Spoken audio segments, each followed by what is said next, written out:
Guys, welcome back to chef media. ഇന്നത്തെ എൻ്റെ video cauliflower fry ഉണ്ടാക്കുന്ന റെസിപ്പിയാണ് കേട്ടോ. നമുക്ക് നേരെ വീഡിയോയിലോട്ട് പോവാം. കഴുകി വൃത്തിയാക്കിയ കോളിഫ്ലവർ 2 മണിക്കൂർ മഞ്ഞൾപ്പൊടിയും ചേർത്ത് വെള്ളത്തിൽ ഇട്ട് വെക്കുക.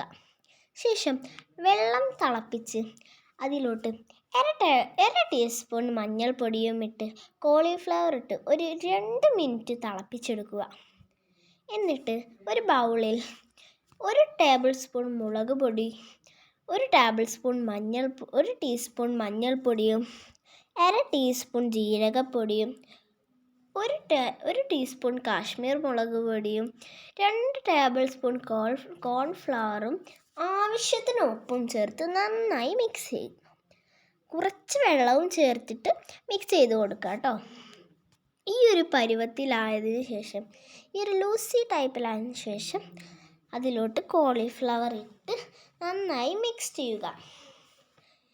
ചൂടായ എണ്ണയിലിട്ട് കുറച്ച് കരിവേപ്പില ഇട്ട് ഫ്രൈ ചെയ്യുക.